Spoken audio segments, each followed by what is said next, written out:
Hi there, it's Elizabeth Ritchie with Rambana Ritchie Immigration Attorneys. Today is April 23rd. I will be reviewing the executive order that came out yesterday that was announced by tweet on Monday regarding suspending immigration in the United States. So first of all, this executive order is temporary. It goes into effect tonight at 11:59 p.m. and it will be valid for 60 days. It applies to those who are outside of the United States. It applies to those who don't have a valid immigrant visa and don't have an official travel document. That's a two-parter.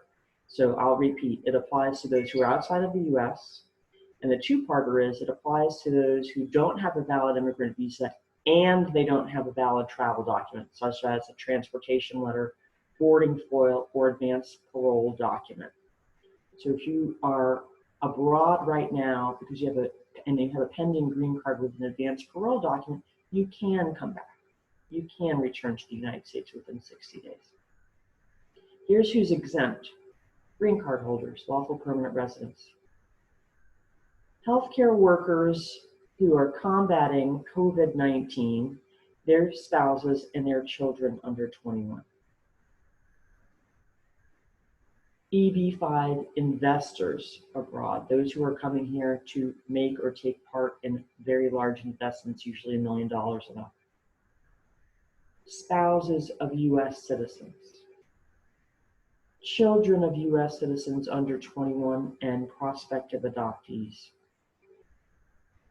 Those who further US law enforcement objectives, like S visa applicants, and those who are filing for adjustment as S visa holders, members of the armed forces and their spouses and children, special immigrants. Special immigrants is a wide category. In this context, it means those special immigrants who have acted as translators for our military abroad. Individuals whose entry is in the national interest. That's basically what I do, the National Interest Waiver, the EB2 category for exceptional aliens. So I want to talk about what the flip side of this means. It applies to people abroad, but it does not apply to spouses of US citizens.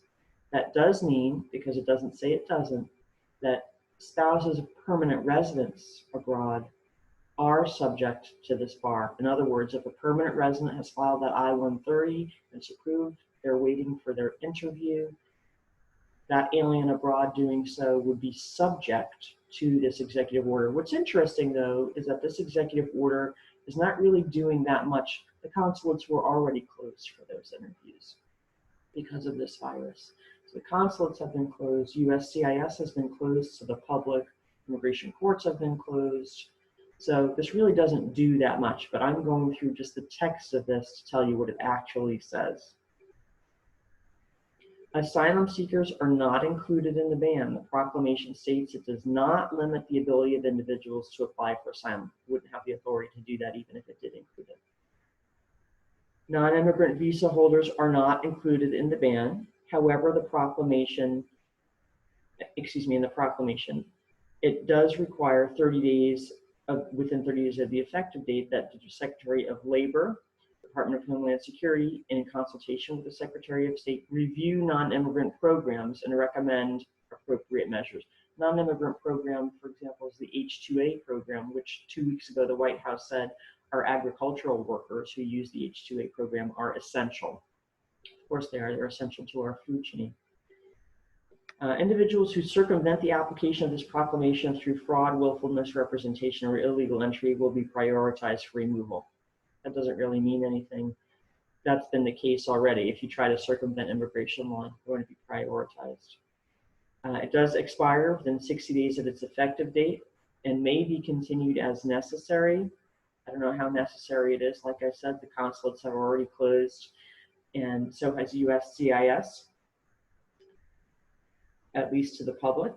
And it's severable. In other words, if there is a part of this that is deemed to be invalid, the rest of it would still be valid. It doesn't invalidate the entire proclamation. So basically, this has been a lot of puffery since Monday night when the president said he was suspending immigration.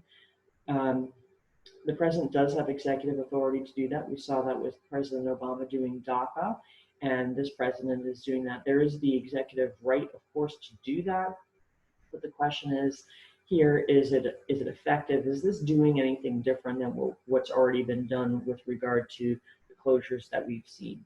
It doesn't look like it's going to do much. It will be, again, just for 60 days and apply to those who are outside of the US in those categories that I've just read to you. I think, if anything, we're going to see an additional backlog. Immigration is notoriously backlogged. It's a very inefficient agency to begin with. So this, I think, will make that a bit worse, but in the scheme of things, it's not that bad, and I think it's just a piece of theatrics and really a red herring to make it look like the immigrant is the alien and not a virus or bad policy or bad leadership. So that's my take for today. Again, it's the April 23rd video regarding the proclamation announced by tweet on Monday about a suspension of immigration. Not much is actually going to be suspended at the end of the day. I hope that was helpful. If you have questions about this proclamation or any other news items regarding immigration, there are many. Please email me, elizabeth@rambana.com, post a comment, or send me a message on social media. Thank you.